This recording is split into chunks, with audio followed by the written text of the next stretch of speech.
नमस्कार students, ordinary differential equation की lecture series में मैं आपका स्वागत करता हूं। आपने एग्जैक्ट डिफरेंशियल इक्वेशन और नॉन एग्जैक्ट डिफरेंशियल इक्वेशन की लेक्चर सीरीज़ पढ़ी भाई, ठीक है। मैं आशा करता हूं आपको अच्छी समझ में आई होगी।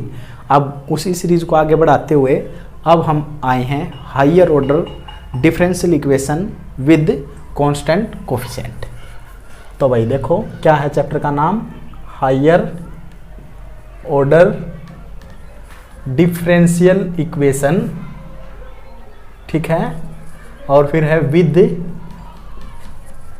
नीचे लिखते हैं, ऊपर शायद आपको ना दिखे, विद कांस्टेंट कोफिशिएंट। ये है भाई चैप्टर का नाम, क्या है, higher order differential equation with constant coefficient. अब देखिए भाई, अब यहां पर हम क्या पढ़ेंगे, इसमें पहली बात तो हम चैप्टर के नाम को ही समझेंगे भाई, क्या है, क्या कुछ आएगा इसमें, क्या फेस करेंगे हम, ठीक है। तो उन सारी बातों को समझते हुए आपने जो एग्जैक्ट और नॉन एग्जैक्ट की पढ़ी थी लेक्चर सीरीज, उसमें आपने क्या पढ़ा था कि मैक्सिमम डेरिवेटिव कितना आया था, उसमें dy बाई dx तक ही आया था या ऊपर भी आया था। पिछली इक्वेशन में क्या था भाई, यहाँ पर एक m की वैल्यू होती थी, साथ में dx होता था, माइनस प्लस हो सकता था, यहाँ एक वैल्यू होती थी, फिर यहाँ पर dy होता था। तो dy बाई dx को हम अलग कर सकते हैं ना। तो कुल मिलाकर मैं क्या कहना चाह रहा हूँ, पहले चैप्टर में था केवल क्या था कि वहां पर फर्स्ट ऑर्डर डेरिवेटिव ही आ सकता था, समझ में आया है, हायर नहीं आ सकते थे, मतलब सेकंड ऑर्डर, थर्ड ऑर्डर। अब यहां पर अलाउड कर रहा है आपको कि भाई सेकंड ऑर्डर भी आएगा, थर्ड ऑर्डर भी आएगा, फोर्थ भी और nth भी आ सकता है, समझ में आया है। तो ये है, अब यहां पर कोई भी ऑर्डर, ये नहीं कि भाई फर्स्ट नहीं आएगा, फर्स्ट भी आएगा, सारे ऑर्डर आ सकते हैं अब यहां पर, ठीक है। तो हायर ऑर्डर डिफरेंशियल इक्वेशन आप पहले समझ चुके हो भाई, जिसमें डेरिवेटिव हो साथ में, है ना, और डिफरेंशियल इक्वेशन हो जाएगी, ये आप समझ चुके हो, विद कांस्टेंट कोफिशिएंट। अब इसका क्या मतलब है, हाँ ये आप समझ गए हो ना भाई, सेकंड डेरिवेटिव किस तरह का होता है, dy बाई dx स्क्वायर, यहाँ क्यूब कर दो, फिर अप टू इस तरह से d की n अपॉन y dx है, इस तरह के डेरिवेटिव अब यहाँ पर क्या है, अलाउड हैं, समझ में आ रहा है। हायर ऑर्डर से आप क्या समझे हो कि यहाँ पर बड़े डेरिवेटिव अब आ सकते हैं, मतलब second order, third order, fourth order, nth तक भी आ सकते हैं। डिफरेंशियल इक्वेशन आपको बताई थी मैंने, क्या भाई, पहले जिसमें डेरिवेटिव अवेलेबल हो इक्वेशन में, है ना। और कांस्टेंट कोफिशिएंट का मतलब क्या है, अब इनके साथ कुछ कोफिशिएंट भी आएंगे, यहाँ पर क्या आएंगे, कुछ कोफिशिएंट। एक लिखेंगे आप, एक इक्वेशन लिखेंगे k0 dn y x n plus कोई भी कोफिशिएंट आप p0 p1 से दिखा सकते हो, वो कोई बड़ी बात नहीं है। एक डेरिवेटिव कम y का और dxn, फिर प्लस में k2, फिर एक डेरिवेटिव किसका कम यहाँ पर, और फिर dx, यहाँ पर n-1 हो जाएगा ना भाई, तो यहाँ पर n-2 हो जाएगा। अब 2 बताओ कहाँ तक चलेगा, ये kn तक। देखो डेरिवेटिव कम होता आ रहा है, तो यहाँ पर केवल y ही आ जाएगा, समझ में आया है, और is equal to f of x। ये आप बंद करो भाई डिब्बे में, ये खास बात है, इससे समझ जाओगे आप। इस तरह की इक्वेशन मिलेगी भाई आपको इसमें, समझ में आया है। किस तरह की इक्वेशन मिलेंगी, ऐसी इक्वेशन मिलेंगी इस चैप्टर में हमारा, समझ में आया है भाई। कैसे, k0 k1 ये कांस्टेंट होंगे ना। एक बार बात ध्यान से समझो, ध्यान दो, यहाँ पर क्या है कि जो ऑर्डर है किस तरह का आ सकता है, जैसे 3 d क्यूब 4, फिर एक डेरिवेटिव कम, इससे कम आएगा, यहाँ जो आया है ना उससे कम आएंगे अब डेरिवेटिव। ये है कि डायरेक्ट 2 3 के बाद एक भी आ सकता, वो एक अलग बात होगी। बाकी अब तक समझ में आया है, नहीं आया, इज इक्वल टू y बराबर 0, कुछ इस तरह की इक्वेशन समझ में आ रहा है ना। तो अब मैं आपको ये समझाना चाह रहा हूं कांस्टेंट कोफिशिएंट का मतलब क्या है। एक बात बताओ भाई, हायर ऑर्डर समझे हो या नहीं समझे। हायर ऑर्डर में क्या है, डेरिवेटिव बड़े आ जाएंगे। डिफरेंशियल इक्वेशन आप पहले पता है, विद कांस्टेंट कोफिशिएंट। देखो जो ये कोफिशिएंट होंगे ना, ये कोफिशिएंट है k0 k1 k2 up to kn तक, ये वेरिएबल नहीं आ सकते, ये रियल नंबर आएंगे, समझ में आया ना, कांस्टेंट आएंगे ये, और रियल प्लेन में फिर कुछ भी आ सकते हैं, ये समझ में आया है। तो इस तरह के कोफिशिएंट आएंगे भाई हमारे, आया समझ में।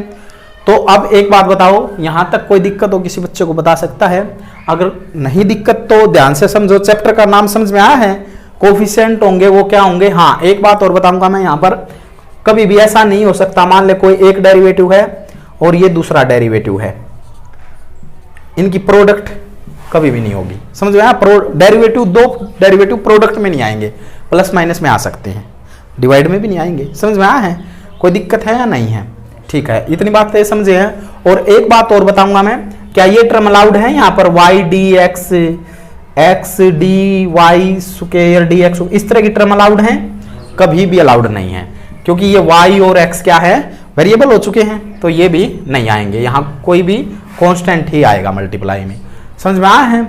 जो चीजें अब मैं समझा रहा हूँ मेरे ख्याल से समझ पा रहे होगे भाई आप, भाई क्या बताया हमने।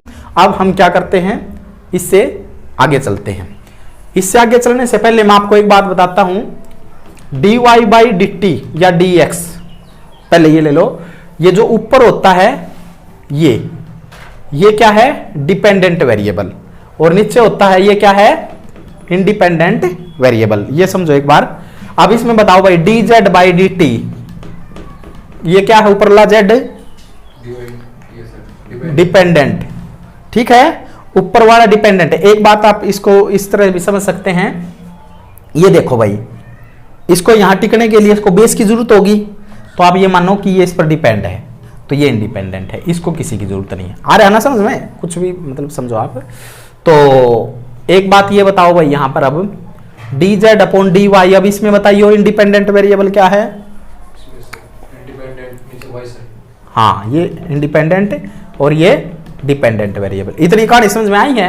अब आपको समझ में आ चुका कि भाई डिपेंडेंट वेरिएबल, कभी आप प्लस 2 क्लास में ये पढ़ते थे कि y कोई भी दे रखा है x स्क्वायर, तो वहां पर y क्या होता था बता सकते हो? अब आप क्या होता था, डिपेंडेंट या इंडिपेंडेंट? हाँ, डिपेंडेंट। तभी तो आप करते थे dy by d x is equal to 2x, x independent होता था। समझ में आया है? तो इतनी बातें अगर आपको समझ में आई हैं तो मैं इसको और आगे बढ़ा। अब हमें बताना है कंप्लीट या फिर जनरल सॉल्यूशन, जनरल सॉल्यूशन, ठीक है। तो इसको कैसे बताएंगे, यहां पर लिखेंगे y is equal to C F plus P I. C F की फुल फॉर्म लिख ले, एक बार लिखवाएंगे, कॉम्प्लीमेंट्री फंक्शन, एक बार और कर चुके हो आप, है ना, कॉम्प्लीमेंट्री फंक्शन। तो सी एफ की फुल फॉर्म आई है समझ में। और इसको क्या कहेंगे, पार्टिकुलर इंटीग्रल, पार्टिकुलर इंटीग्रल। आ रहा है या नहीं आ रहा है समझ में? आ रहा है तो बढ़िया बात है। तो इनकी फुल फॉर्म ही लिखवाई है अभी। ये क्या है, y है हमारा, क्या है ये, y। अब मैं क्या बताना चाहता हूं आपको, अगर मान लो ये जो y है ये, तो ये y क्या है हमारा, बताइए भाई, हम बता के आए थे। मान लो dy बाई डी एक्स चल रहा है, तो क्या है y हमारा? हाँ, तो इस तरफ तो लिखा जाएगा डिपेंडेंट वेरिएबल, ठीक है, और इस तरफ लिखे जाएंगे ये जो दोनों चीज हैं ये लिखी जाएंगी in the form of a independent variable. Independent variable की फॉर्म में लिखनी है ये आपने। अगर मान लो, अगर आपको में dz बाई डी टी दे रखा है, dz बाई डी टी को सोल्व कराया है, इस तरह की फॉर्म दे रखी है, ध्यान से समझो। तो मैं क्वेश्चन में आपको सही समझाऊंगा, वैसे एक बार आप यहां भी ध्यान दो। तो इसमें यहां पर जो सॉल्यूशन लिखेंगे तो इस तरफ z लिखेंगे या t लिखेंगे? यहां तो z लिखेंगे। हाँ, अब यहां पर e की t c1 plus c2 e की 2t, यहां x होता तो x, ये कैसे लिख रहे हैं e की 2, ये बताऊंगा मैं सारी बातें। वैसे आप मानो कि भाई ऐसे लिखेंगे, समझ में आया है ना। तो अगर मैं यहां पर dy कर देता तो यहां पर y आ जाता, फिर यहां t रहेगा। समझ में आया ना, ये कॉमन गलतियां हैं, ये आपने नहीं करनी है, पता होना चाहिए। जो नीचे होगा ना, मतलब dy इस तरह की कोई इक्वेशन दी पाएगी, z होगा तो यहां z लिखना है, और जो नीचे है वो यहां पर इनकी पावर्स में जाएंगे। ये तो मैं आपको बताऊंगा जब इमेजिनरी आ जाए, डिस्टिंक्ट रूट आ जाए, रियल आ जाए, तो कैसे सॉल्यूशन, वो बात है, वो मैं बताऊंगा अभी। इतनी बात समझ में आई है? इतनी बात समझ में आई है तो बहुत बढ़िया बात है। अब हम एक सवाल करते हैं, और भाई उस सवाल से मैं आपको कई बातें समझाना चाहूंगा कि किस तरह से हम इस तरह के क्वेश्चन को हैंडल करेंगे, भाई क्या इसका प्रोसीजर रहेगा। फिलहाल आप बेसिक से समझ चुके होंगे भाई क्या नाम है चैप्टर का, और इसका क्या काम है, और किस तरह से हमने क्या क्या बातें हैं, ठीक है भाई, किस तरह से हम सॉल्यूशन लिखते हैं और कैसे। हाँ, एक बात और समझ ले आप, पी आई का फार्मूला क्या होता है, पार्टिकल इंटीग्रल का 1/f d और is equal to right hand side. देखो इसमें एक लेफ्ट साइड है, एक राइट हैंड साइड है। ये जीरो है, जीरो के अलावा एक एक्स भी होगा, कभी साइन एक्स भी होगा, कोस एक्स भी, सिकेंट एक्स, बहुत सारे होंगे, ये सारे बताएंगे हम। फिलहाल राइट हैंड साइड जीरो है तो हम वहां जीरो रख देंगे, फिर तो कोई बात ही नहीं, जीरो रखते तो सारा ही हाँ कचरा हो जाएगा, जीरो आ जाएगा पार्टिकुलर सॉल्यूशन। हाँ जीरो नहीं होगा तब समझने की बात है। वैसे फार्मूला ध्यान में आया है। ये एफ डी क्या है ये मैं बताऊंगा, ठीक है। ये एफ डी होता है सिंबॉलिक फॉर्म में लिखेंगे हम इसको। कई फॉर्म होती हैं, पहले होते सिंबॉलिक फॉर्म जो हम लिखेंगे, फिर ऑक्सिलरी फॉर्म, ठीक है ना, वो सारी बातें बताएंगे भाई। हाँ हाँ एक बात देखो, एफ डी है ये, एफ डी में अगर आप एम रख दोगे और इसको जीरो के बराबर रख दोगे तो वो क्या आ जाएगी, ऑक्सिलरी इक्वेशन। क्या आ जाएगी, ऑक्सिलरी इक्वेशन। और एक बात यहां भी समझो, अब देखो ये बताओ भाई, डी की n upon d x n, इसको क्या लिख सकता हूं मैं, इसको लिख सकता हूं डेरिवेटिव ऑफ एन, ऐसे डायरेक्ट। अगर मैं यहां पर एक पावर कर दूं या दो कर दूं, आप बताओ क्या लिख सकता हूं मैं इसको, हाँ डेरिवेटिव मतलब डी स्क्वायर। आ रहा है ना समझ में। अब एक बात बताओ, अगर मैं यहां y लगा दूंगा तो यहां भी y लगेगा या नहीं लगेगा, z लगाऊंगा तो z लग जाएगा, t लगाऊंगा t लग जाएगा, तो y लगाएंगे तो y। समझ में आ रहा है नहीं आ रहा। अब यहां मैं क्यूब लिख देता हूं और ये dx है ना, बताओ क्या लिखा जाएगा, इसको d क्यूब लिखा जाएगा नहीं लिखा जाएगा, यहाँ y तो y, z तो z। ये बात समझ में आई है ना, समझ में आई है तो बहुत बढ़िया बात है भाई। तो इन जनरल ही बता दिया था। हाँ यहाँ 3 आ जाएगी, सही बात है। तो जनरल बता दिया मैंने, ये ध्यान में रखो आप, जो पावर वो आ जाएगी बस, ठीक है। y है तो y आ जाएगा, z है तो z। तो ये सारी बातें समझ में आई है ना। अब तो ध्यान से समझो भाई, ठीक है। अब मेरे को कुछ बातें और बतानी है, इंपॉर्टेंट है वे भी, और उसके बाद हम क्वेश्चन पर बढ़ेंगे। आप नोट करते रहो साथ साथ में, अच्छी तरह से सफाई में करना है, ये तो मैं समझा रहा हूँ भाई, ठीक है ना। तो आपको सफाई में लिखना है एक एक। देखो सिंबॉलिक फॉर्म हम कैसे लिखते हैं वो मैं बताऊंगा। सिंबॉलिक फॉर्म देखो एक बार आप ध्यान दो, मैं यहाँ भी बता देता हूँ, कोई बड़ी बात नहीं है। सिंबॉलिक फॉर्म देखो यहाँ पर जैसे 3 है, इसको लिखूंगा मैं डी स्क्वायर वाई, हाँ डी क्यूब लिख देंगे, क्यूब है तो। फिर इसको लिखेंगे 4, इसको बताओ डी स्क्वायर वाई, और प्लस में ये जो वाई है इसको क्या लिखेंगे, डी। डी नहीं लिखेंगे, इसको वाई ही लिखेंगे भैया, कोई डेरिवेटिव थोड़ा, ये तो वाई ही है। तो वाई कॉमन ले लेंगे इसमें, ये बन जाएगा 3d स्क्वायर 4d स्क्वायर, ये क्यूब है, प्लस में यहाँ 1 और ये y बराबर 0। जो ये है ना, ये केवल ये है मेरा f ऑफ d, ठीक है। और मतलब ये पूरी है ना, ये सिंबॉलिक फॉर्म लिख दी मैंने इसमें। जब मैं इसमें m पुट कर दूंगा, 3m cube 4m square plus 1 बराबर 0, f मतलब जो भी एफ डी आया है, एफ डी आया है ना, समझ में कैसे आ रहा है, मैं डी दे उस चीज का सारा ले रहा हूं, तो ऐसे पुट करके ये आ जाएगा सिस्टम डी में, ठीक है। और फिर डी में m मतलब डी की जगह केवल m कर देंगे और उसको बराबर 0, फिर m की वैल्यू निकाल लेंगे। वो डिस्टिंक्ट भी आ सकती हैं, इक्वल भी आ सकती हैं, इमेजिनरी भी आ सकती हैं, कैसी भी आ सकती हैं, उनकी सारी बातें हम करेंगे। ऐसे फिर हम आगे बढ़ेंगे, फिर हम CF लिखेंगे, फिर PI। समझ में आ रहा है यहाँ पर, हाँ यहाँ क्यूब कर देंगे, वो कोई बात नहीं, आप समझ रहे हो, यहाँ क्यूब तो यहाँ क्यूब 4 4, सही बात है। समझ में आया है नहीं आया, अब आप समझ चुके होंगे ना भाई क्या है ये एफ डी क्या है, ठीक है ना। तो ये जो हम एफ डी आने के बाद एन पुट करते हैं और उसको 0 के बराबर रखते हैं ना, इसको बोलते हैं ऑक्सिलरी इक्वेशन। इक्वेशन क्यों बोल रहे हैं, क्योंकि बराबर में 0 कर दिया ना, इक्वल का चिन्ह आ गया तो इक्वेशन हो जाएगी, और यहां से जो वैल्यू निकाल लेंगे वो आ जाएंगी। समझ रहा है, तो कर लोगे या नहीं कर लोगे भाई इसको। हाँ कई बार ये भी हो सकता है, कई टीचर क्या करते हैं सीधा डी को ही, डी की ही वैल्यू निकाल लेते हैं, वो भी ठीक है, लेकिन हम ऑक्सिलरी इक्वेशन बनाएंगे, ठीक है ना, प्रोसीजर वाइज सही चलेंगे। आप देखो भाई, आप समझे ध्यान से।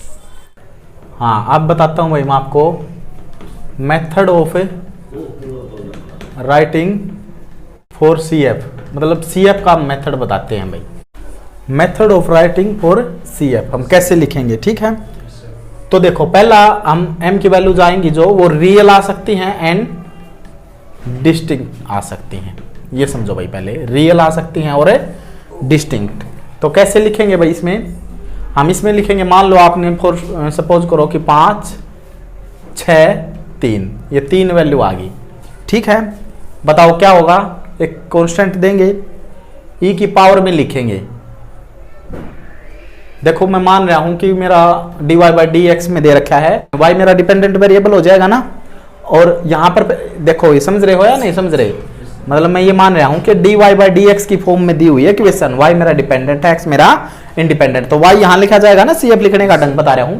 तो बताओ फिर C1 एक कांस्टेंट देंगे, e की पावर में लिखना है जो भी है 5, उसके साथ x लगाएंगे, t लगाएंगे या z लगाएंगे, ये बताएगा भाई क्या लगाना है।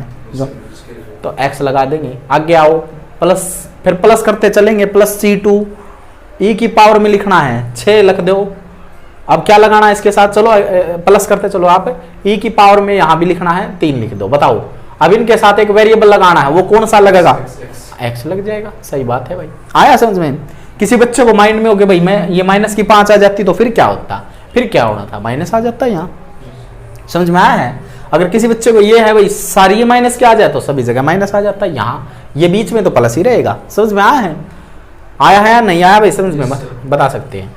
ठीक है, यहाँ तक अगर समझ में आया है। और एक बात बताओ भाई, अगर किसी बच्चे के मन में ये होता कि D Z by D T होता तो भाई ऐसा इस तरह की फॉर्म दी होती तो डी जेड क्यूब, हाँ तो यहाँ तो जेड इज इक्वल टू आ जाता, ये C1 यहाँ पर क्या आ जाता, फिर यहाँ टी, यहाँ टी, यहाँ टी। आया है या नहीं आया, क्लियर समझ में आना चाहिए भी, बिल्कुल काम की बातें हैं ये बेसिक चीज़ें हैं और इनमें गलती नहीं करनी है कभी भी। समझ में आया है, और गलती करते हैं अक्सर लोग, इनमें कंफ्यूज रहते हैं भाई कैसे क्या लगेगा। आया है नहीं आया समझ में। अब बताओ ये क्लियर है, ठीक है। दूसरा में मान लो, फिर अब दूसरे नंबर पर मान लो कि रियल तो आ गई भाई, रियल समझते हो ना भाई, आयोटा में नहीं आ रही, मतलब रियल प्लेन में, ठीक है ना। ये सबसेट का चिन्ह है, समझ में आ रहा है ना। तो क्या है NZQRC, मतलब ये क्या है हमारे नेचुरल नंबर, फिर इंटीजर, फिर रैशनल नंबर, फिर रियल नंबर, और फिर ये कॉम्प्लेक्स, मतलब सारे नेचुरल, फिर इसमें इंटीजर प्लस के माइनस के। अब मेरे को चाहिए थे भाई फ्रैक्शनल वाले भी तो रैशनल आ जाएगा, फिर आपको चाहिए थे कि भाई आपको इरेशनल भी चाहिए तो रियल आ जाएगा, फिर आपको सबसे बड़ा कॉम्प्लेक्स नंबर, ठीक है। तो इसी फॉर्म से, मतलब मैं रियल में है तो सारे, मतलब ये है जो इसमें है, अब ये दोनों इसमें है, ये तीनों इसमें है, और ये चारों फिर कॉम्प्लेक्स। सबसे बड़ी चीज क्या है मैथ में, नंबर सिस्टम में, कॉम्प्लेक्स प्लेन। तो ठीक है, चलो अब मैं रियल से बता रहा हूँ, इनको समझ में आया है, तो रियल से मान रहा हूँ अभी मैं इनको, तो इस प्लेन से मान रहा हूँ, ठीक है। वो नेचुरल भी आ सकती है, इंटीजर भी आ सकती है, रैशनल भी आ सकती है, और इरेशनल भी आ सकती है। समझ में आ रहा है ना।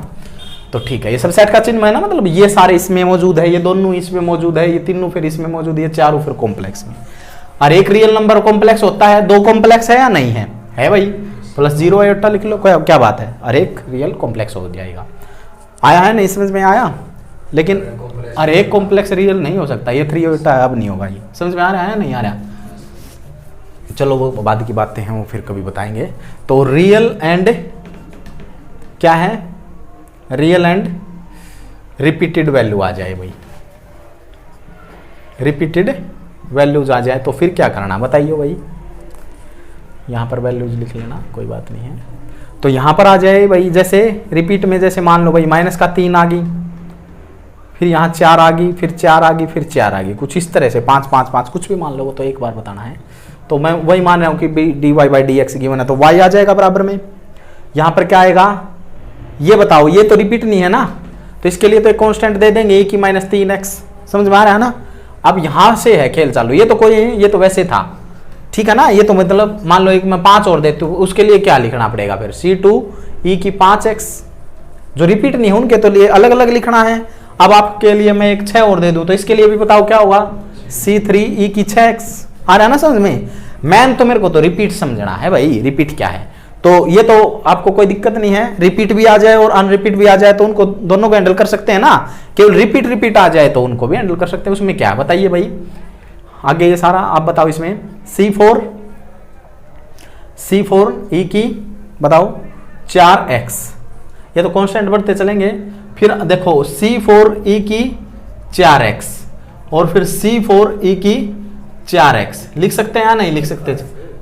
C4 e की 4x, एक बार बताइए, C4 है तो ये C5 हो जाएगा, कोई बात नहीं, ये C6 हो जाएगा। अब एक बात बताओ भाई, देखो यहां से 4 के लिए रिपीट था, पहली बार कोई रिपीट नहीं तो उसके लिए लिख सकते हैं दूसरी बार। अब देखो ये तो सेम ही है ना, कांस्टेंट तो C5 वो तो कांस्टेंट ही है, तो ऐसे तो ये गड़बड़ हो जाएगी सेम। इनको थोड़ा अलग लिखने के लिए रिपीट में पहली बार कोई रिपीट नहीं है तो दूसरी बार रिपीट तो गुणा में 1x, फिर रिपीट तो x स्क्वायर, एक बार और रिपीट होती तो अब बताइए भाई क्या है, तो फिर क्या आ जाता C7 e की 4x, क्या था गुणा में बताओ भाई x की क्यूब, मतलब जितनी बार भी रिपीट है ना तो लास्ट में उससे एक कम पावर बचनी चाहिए, ऐसे ही समझ लो आप। आया है नहीं आया, एक बार इसके लिए लिखवाओ फिर 2 2 2 केवल रिपीट है, बताओ y इज इक्वल टू क्या बनेगा C1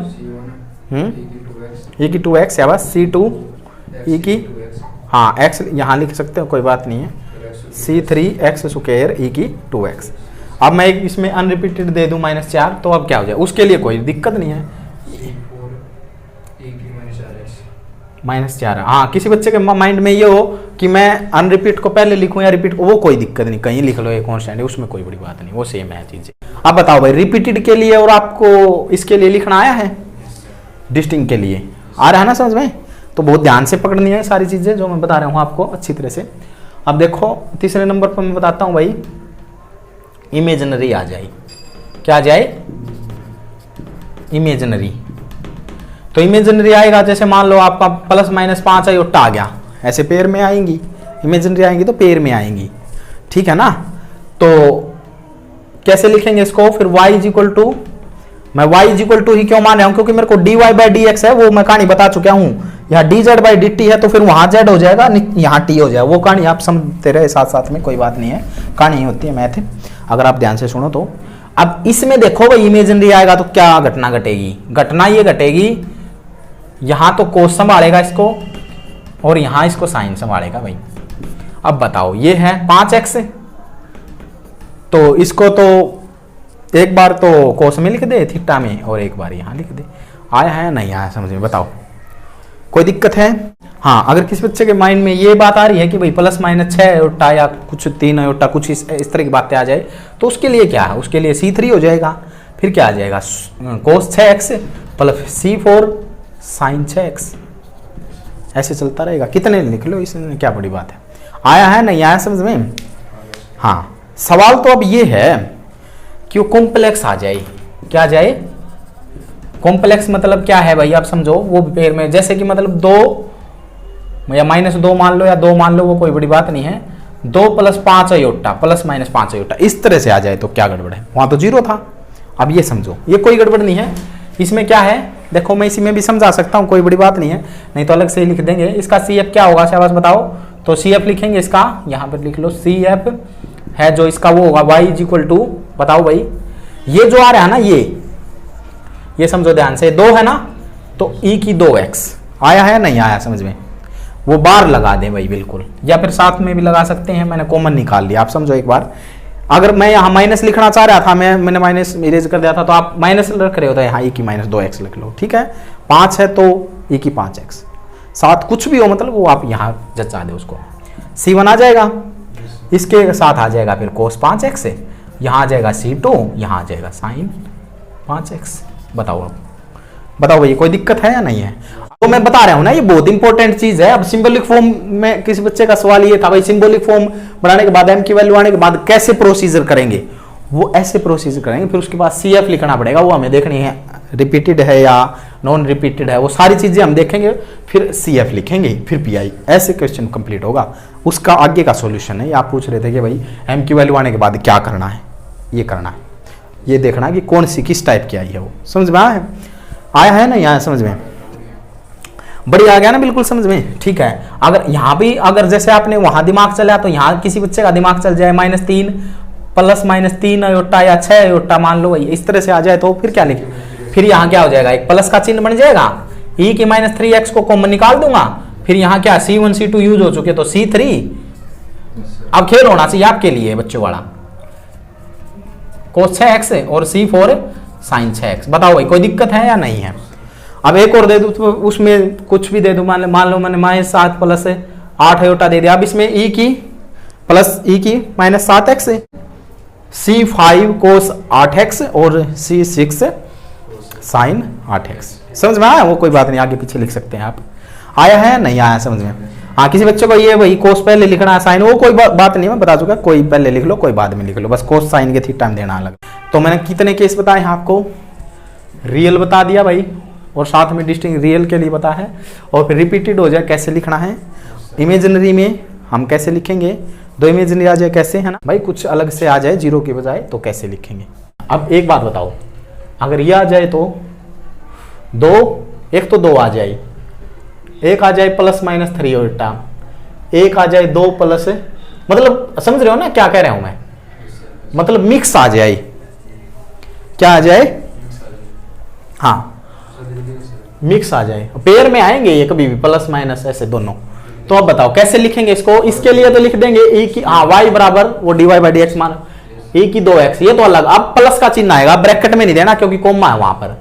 फिर इसके लिए क्या लिखेंगे, c1 शाबाश cos 3x sin 3x, आ रहा है, नहीं आ रहा है, इसके लिए भी होगा, हाँ बिल्कुल आएगा भाई, सही बात है, बिल्कुल दिमाग चल रहा है आपका, c1 आएगा c2 आएगा, हाँ वेरी गुड, सही बात है, ये c3 आ जाएगा, आ रहा है ना समझ में। तो इसके लिए कोमा है तो समझो आप अलग अलग क्वेश्चन है वो अनुमानो, और ये है, ये देखो अब ये है जो, इसके लिए क्या लिखेंगे, e की 2x कॉमन लिख देंगे, हाँ यहाँ नहीं लिखना अब, है ना, तो यहाँ c1 नहीं लिखना, आप समझ रहे हो ना, तो यहाँ पर क्या लिखा जाएगा अब c3, तो ये तो c4 समझ चुके हो भाई अब आप सारी बातें। अब क्या है cos 5x plus c5 sin 5x, आ रहा है नहीं आ रहा है समझ में, बताओ कोई दिक्कत है, अब आप हैंडल कर सकते हो या नहीं कर सकते, ठीक है। एक बात बताओ, यहाँ पर आ जाए 4 या -4 -4 3 और प्लस -6 आयोटा, कैसे लिखेंगे, समझ में आया है कैसे लिखेंगे, देखो हाँ y is equal to e की c1 e की -4x प्लस c1x e की -4x, ये दोनों क्लियर हो गए भाई। फिर इसके लिए क्या लिखेंगे शाबाश, c3 e की 3x, और इसके लिए तो आपको पता ही है भैया प्लस में क्या लिखना है, पता है ना क्या लिखना है, जो भी c4 cos 6x प्लस, हाँ शाबाश, जो भी कांस्टेंट हो और वो साइन के साथ आ जाएगा। आया है नहीं आया, अब बताओ भाई कोई दिक्कत है, कोई दिक्कत नहीं है, तो मैं सारी बातें आपको समझा चुका हूँ अच्छी तरह से, क्या कुछ घटना इसमें घट सकती थी, देखो एक बार। तो देखो भाई ये मेरे ख्याल से आपको सारी चीज समझ में आई होंगी। अब सवाल ये है, ये तो आपका दिमाग चल गया, ये दिमाग और चलाना चाहिए था आपने, कि आप ये बोलते कि -5 iota plus -5 iota plus 5 iota, ये 2 बार आ जाए तो फिर क्या होगा, समझ में आया, होना क्या था वही होगा भाई, y इक्वल, हाँ शाबाश सही पकड़ गए भाई, c1 cos 5x c2 plus sin 5x, आया है ना समझ में, ये सिस्टम एक में फिर आ जाएगा, फिर यहां फिर क्या हो जाएगा, x लग जाएगा, आया है समझ में। हाँ अगर किसी बच्चे को ये हो तो भाई यहाँ पर 3 होता, यहाँ पर भी 3 होता, फिर क्या होता जी, यहाँ पर ये होता, हाँ अरे वेरी गुड, हाँ e की 3x, ठीक है। अब यहाँ पर भी e की 3x आ जाता और 1 गुणा में x आ जाता, ये पावर में ये है ना, और फिर ये जो सिस्टम है, ये और समझाना चाह रहा था मैं कि ऐसे रिपीटेड आ जाए, अलग अलग में फिर वो x रिपीट नहीं होगा, 3 बार आ जाए फिर क्या बड़ी बात है, वो सेम फिर वो x हो जाएगा, कितनी बार भी आए भाई, हमको 1000 बार आएंगे हम उसको भी कर देंगे, ऐसा कॉन्फिडेंस आप में होना चाहिए। समझ में आया नहीं आया भाई। अब देखो भाई इससे और कुछ नहीं हो सकता, अगर इससे अलग हो तो मेरे को भी बता देना, इससे अलग नहीं होगा, समझ में आया है, सारी बातें आप समझो। अब आप यहाँ इतनी बातें समझने के बाद आप कह सकते हैं कि अब मेरे को क्वेश्चन करवाओ सर, उसका प्रोसीजर मैं बताऊंगा, फ्लो चार्ट बताऊंगा कैसे है। अब आप समझ चुके कि भाई m की वैल्यूज आएंगी तो उनके लिए CF कैसे लिखना है, समझ में आया ना। अगर CF ही नहीं लिखना आया तो भाई फिर कोई दिक्कत ही नहीं है, फिर तो बात है आपका कल्याण है, फिर तो आपका समझ में आया है। और PI का फार्मूला मैं एक बार फिर बता कर आया था, अब फिर बता देता हूँ, क्या था, 1/FD into right hand side. तो इन सारी बातों के साथ अब हम आगे बढ़ते हैं। तो यहाँ तक करना, ये बेसिक वीडियो है, समझ में आया। इस बेसिक वीडियो के साथ आप सही तरह से इसको करोगे तो अगले क्वेश्चन में, अगली जो वीडियो होगी उसमें हम क्या करवाएंगे आपको, हम उसमें आपको करवाएंगे क्वेश्चन प्लस फ्लो चार्ट, हम उससे समझाएंगे क्वेश्चन से, और कुछ बाउंड्री कंडीशन दे दी जाती है क्वेश्चन में, वो कैसे होंगी, वो कैसे किस तरह से हमने करनी है, उन सारी बातों पर डिस्कस करेंगे। फिलहाल अब बहुत ज़्यादा काम है भाई, इसको अच्छी तरह से नोट करना, इसको मनन करना, इसको बिल्कुल ध्यान में, इसको ध्यान में बिठा लेना, क्योंकि अब ये चैप्टर आपको पढ़ना है तो इन सारी बातों की बिल्कुल डीप नॉलेज आपको होनी चाहिए, उसके बाद आप इस चैप्टर के साथ आगे बढ़ सकते हैं, नहीं तो फिर आपको प्रॉब्लम पूरे चैप्टर में रहने वाली है। समझ में आया है? तो जो आपको समझाया है उसको समझे, फिर भी कोई दिक्कत हो आपकी या हमसे कोई दिक्कत हुई हो तो आप बता सकते हैं, ठीक है? तो आप बताना भाई, आप साफ साफ नोट किया करो, ठीक है? वैसे हम समझा देते हैं आपको ऐसे ही मिक्स में, लेकिन आप अच्छी तरह से लिखो, आपको समझ में आना चाहिए अच्छी तरह से। समझ में आया? नोट्स बनाना आपका काम है। तो ज़्यादा कुछ ना कहते हुए हम आपसे नेक्स्ट वीडियो में मिलेंगे, तो तब तक आप इसको तैयार करो, बढ़ो, आगे बढ़ो। धन्यवाद।